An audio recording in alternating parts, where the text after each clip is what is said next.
पति ब्रह्मचारी।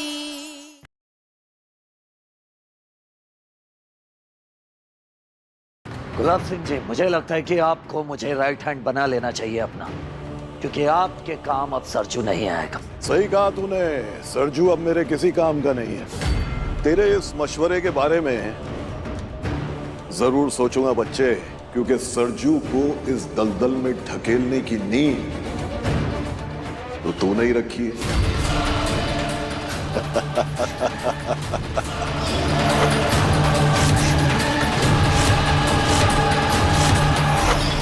ये गन तुम्हारे बैग में क्या कर रही है? मुझे नहीं पता कहां से आई।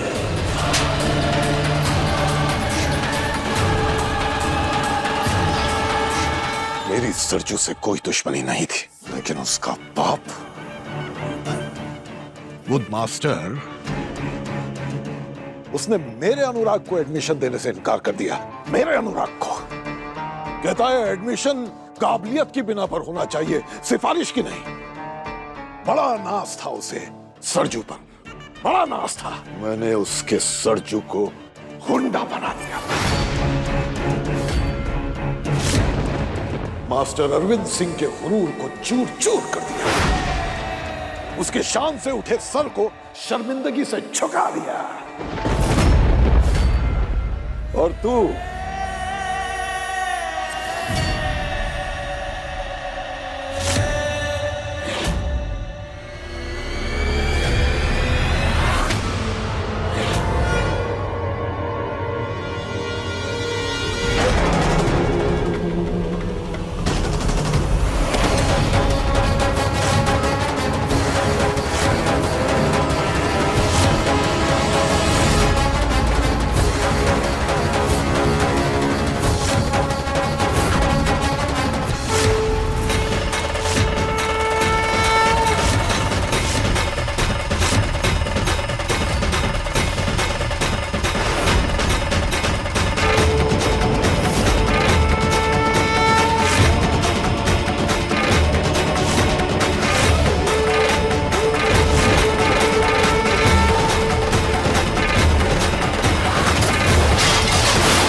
सरजू तुम पिता समान दर्जा दिया, इसलिए बाबूजी पुकारता था आपको, और आपने मेरे साथ इतना बड़ा विश्वासघात किया।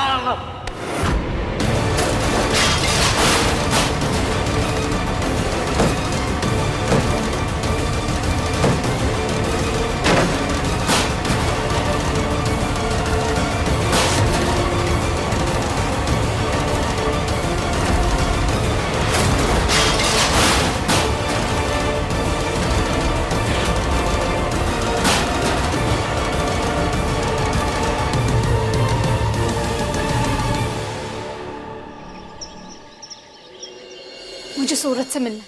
अभी कोई किसी कैदी से नहीं मिल सकता। ठीक है, पर मैं यहाँ के एसपी से तो मिल सकती हूँ ना। वो परमिशन देंगे, फिर तो मैं सूरज से मिल पाऊंगी। प्लीज। तो ईशा की आवाज है। ओ गॉड, अगर उसे पता चल गया सूरज लॉकअप में नहीं है तो बहुत बड़ा हंगामा करेगी। नहीं, मैं ईशा के सामने नहीं हूँगा, उससे नहीं मिलूंगा मैं। नहीं। सॉरी मैडम, सर ने खास हिदायत दी है कि सूरज से कोई भी नहीं मिल सकता। नहीं, मुझे यहाँ के एसपी से मिलना है, प्लीज। मैडम रुक जाइए मैडम। सर मुझे सूरज से मिलना है, मुझे प्लीज सूरज से मिलने दीजिए। सर आप कल आइए, कल आके मिल लीजिए। सर समझने की कोशिश करिए, मेरा अभी सूरज से मिलना बहुत जरूरी है, प्लीज। मैम आप पढ़ी लिखी लगती हैं और उम्मीद करता हूँ कि कानून और उसके नियमों की भी रिस्पेक्ट करती होंगी। प्लीज आप कल आइए और कल आके उनसे मिल लीजिए। चलिए मैडम, कल आइएगा आप। चलिए।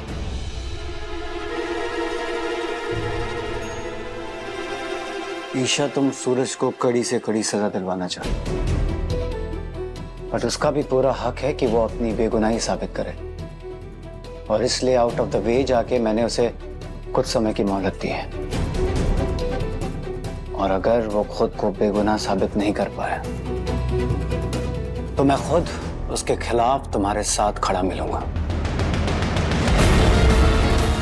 सरजू, सरजू बेटा मेरी बात सुन।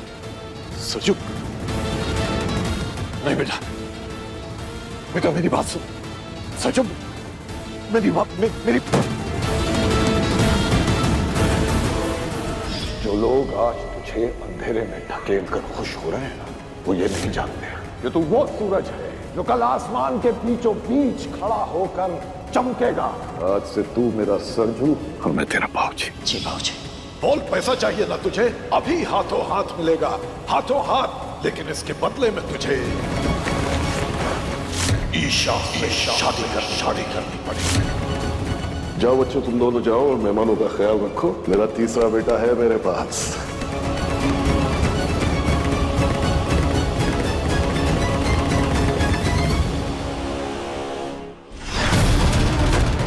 सरजू बेटा, तू क्या?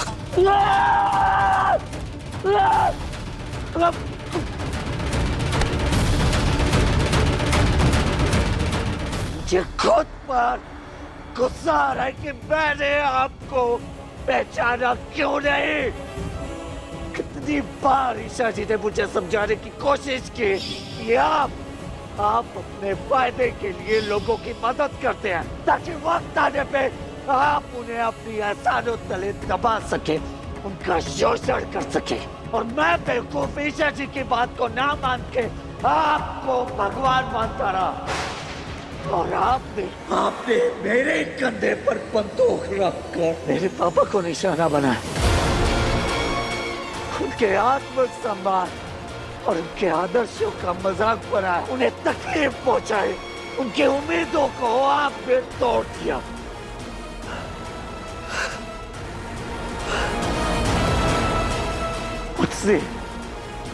मुझसे मेरे आईएएस बनने का सपना छीना आपने, धोखा दिया आप।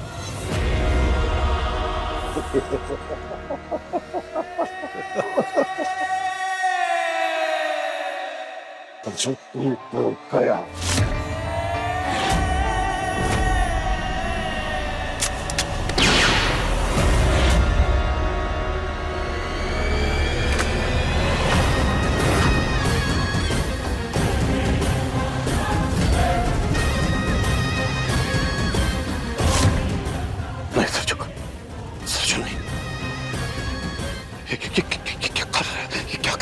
बहुत बड़ी गलती की आपने, इस सूरज को सरजू पर आकर बहुत बड़ा गुनाह किया आपने, इस मासूम स्टूडेंट को गुंडा बनाकर। अब आप खुद अपनी आंखों से देखेंगे कि आपका बनाया ये गुंडा सरजू क्या क्या करेगा आपके साथ। सरजू भाई,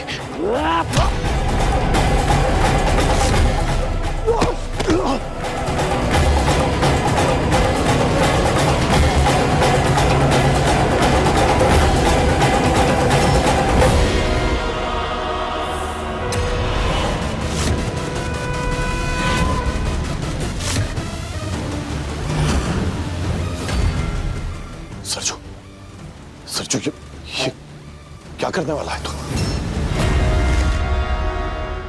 सरजू नहीं, तू गलत कर रहा है सरजू। सरजू मैं तेरा बाबूजी हूँ। सरजू भूल गया क्या मैंने तेरे लिए क्या क्या किया? ये तेल। सरजू क्या कर रहा है? जलाएगा मुझे? नहीं सरजू नहीं बेटा, नहीं बेटा।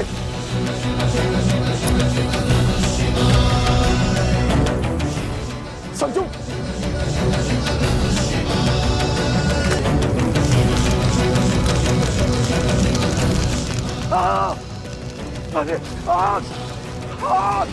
अरे बचाओ मुझे, बचाओ। आज अगर धरती पर भगवान भी उतर है तो वो भी तुम्हें नहीं बचा सकती गुलाब सिंह। समझो।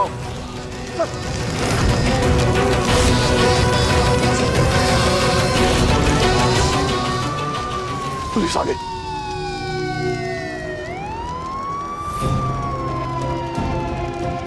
मैं अभी पुलिस के सामने नहीं आ सकता। सबसे पहले मुझे ईशा जी से मिलना होगा, उनको सब बताना होगा।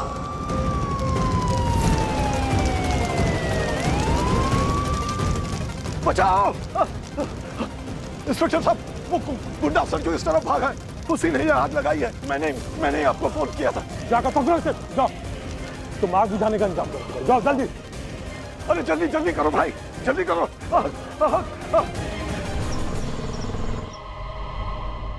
बाबू, हम सबकी परेशानियों का जड़ ना ये लड़की है। अरे जब से इस घर में आई है ना कुछ चला जा रहा है। पहले रिया की शादी टूटी, अब देवर जी जेल में। मुझे तो लगता है इस लड़की के पाँव में ना राहु केतु चिपके हुए। ना बाबू, तू कभी भी कुछ भी बोलती है ना। अरे इसमें इस मासूम सी बच्ची का क्या दोष है? अरे कसूर हमारा है मोनिका और वो गुलाब सिंह का। हमको पैसे का लालच था और उनको पोते का। ये तो बेचारी बच्ची इतनी सी उम्र में अपनी माँ से दूर हो गई। बेटे की चाहत में कहां सौदा कर लिया हम लोगों ने। किन खूनियों के घर से इसे उठा लाए। जी तो करता है कि आप अनुराग जी कैसी बातें कर रहे हैं आप? इसमें इस बेचारे बच्चे की क्या गलती है? यही कि इसकी रगों में उन लोगों का खून है और खून देर सवेर अपना असली रंग जरूर दिखाता है।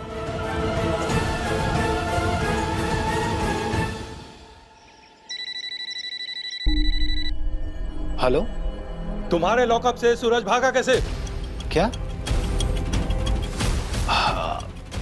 अच्छा सर, तो मैं अभी सर इंक्वायरी करवाता हूँ। Yes sir.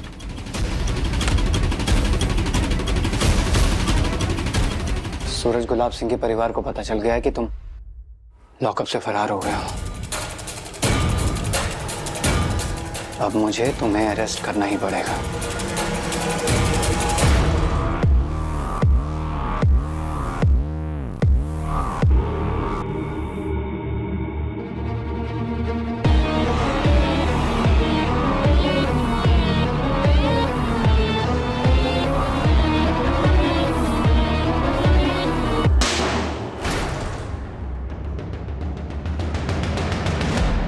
अब वक्त आ गया है अनिल, सूरज को खत्म करके ले ले अपने अपमान का बदला।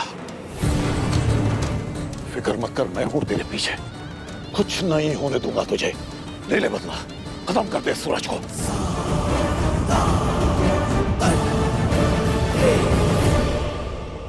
क्या आपने इसको देखा है? ब्लैक कलर की हुडी इसने पहन रखी है। जी नहीं सर।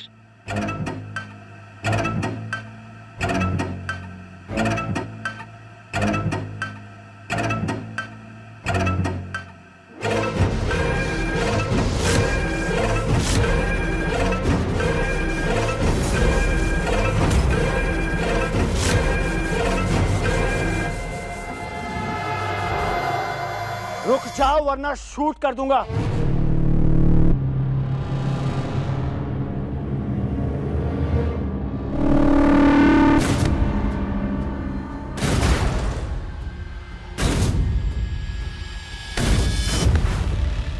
तुझे ये कपड़े किसने दिए? साहब एक आदमी मिला था, उसने मुझे ये कपड़े दिए थे। मैंने कुछ नहीं किया साहब। चल जा यहां से। सूरज कहां गया?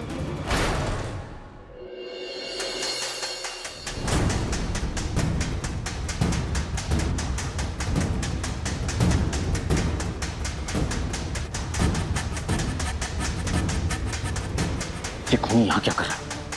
मैं इसकी जान ले लूंगा। इसे कुछ नहीं करेगा तू, इसे हम पुलिस के हवाले करेंगे। ईशा जी कहाँ हैं आप? बाहर आइए, मुझे आपसे बात करनी है।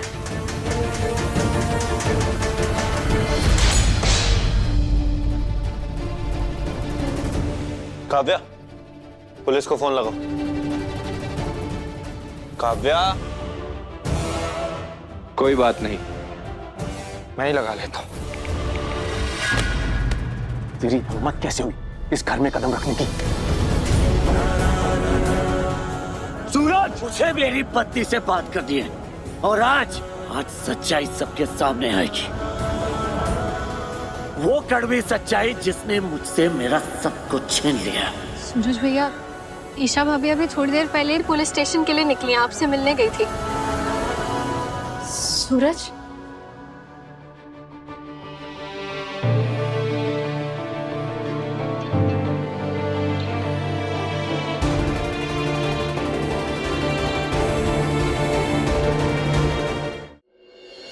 सूरज, मुझे जैसे ही पता चला कि तुम लॉकअप से बाहर आ गए हो, मैं सीधा घर के लिए निकली, क्योंकि मुझे पता था कि तुम सबसे पहले मुझसे मिलने आओगे। मुझे आपको कुछ पता नहीं है ईशा जी।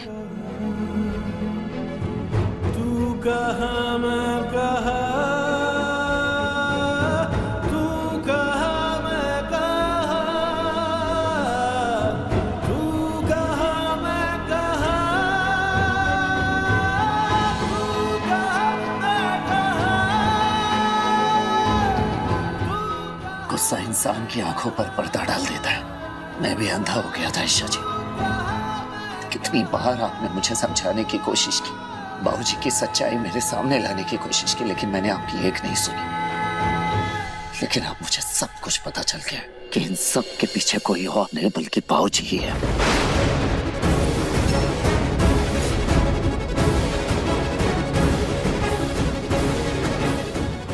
मेरी माँ को गोली मारने के बाद इल्जाम पापा पे लगाना है, तेरी तो मैं।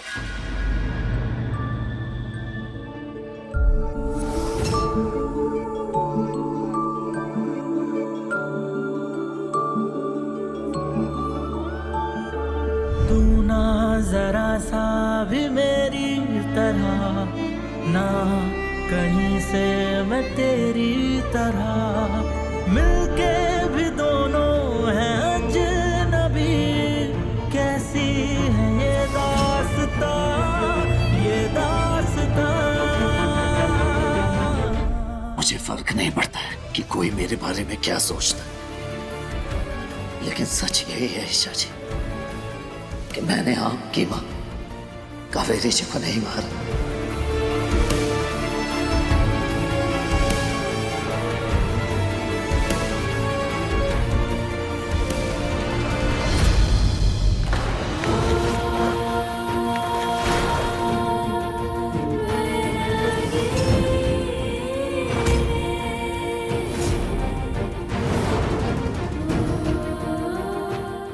तुम मेरी माँ के मुजरिम हो।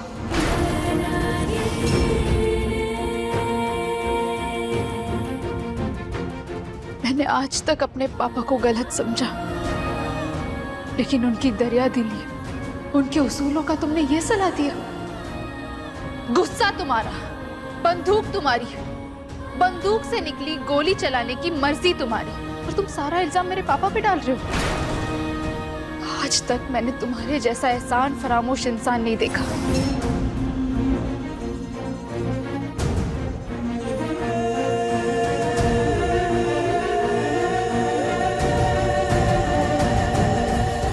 ईशा जी, ये सब क्या बोल रही एक हो? शब्द मत बोलना।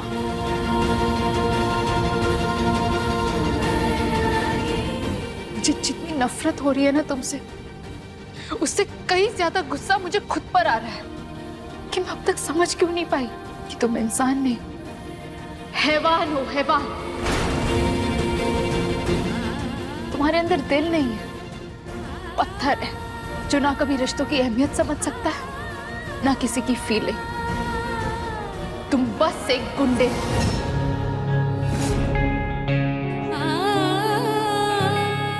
तुमने मेरी मां को मुझसे छीना, और इसके लिए मैं तुम्हें कभी माफ नहीं करूंगी।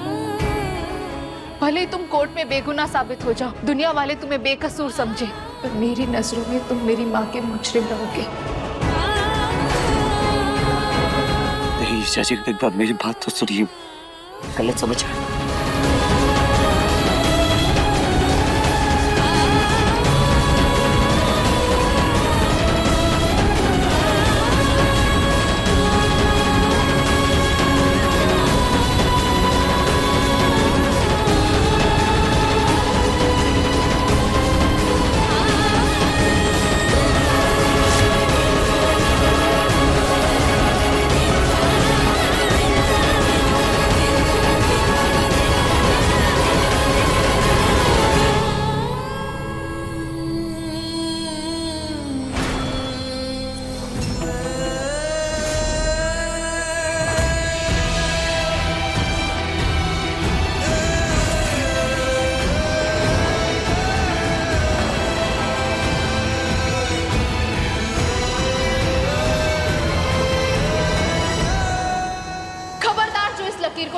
कोशिश की।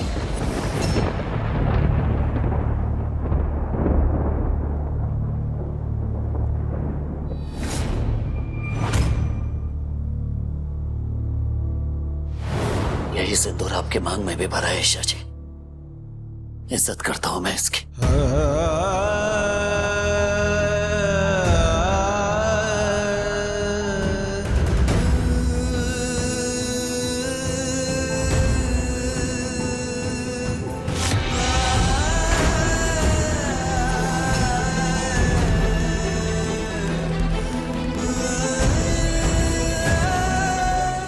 गिरफ्तार कर लो इसे।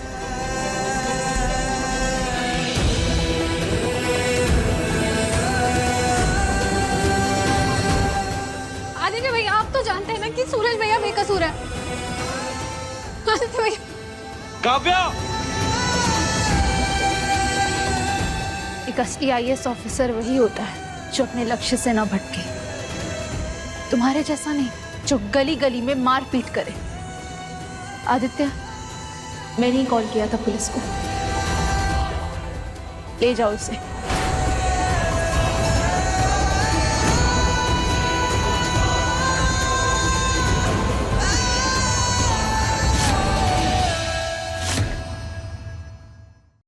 तुम यहाँ? मैं यहाँ सिर्फ सच जानने आया हूं ईशा जी। मुझे तुमसे कोई बात नहीं करनी सूरज, दूर जाओ। मिटा दीजिए माथे से इस सिंदूर को, तोड़ दीजिए इस धागे को मेरी आंखों के सामने अभी। पति ब्रह्मचारी शाम 7 बजे दंगल TV पर।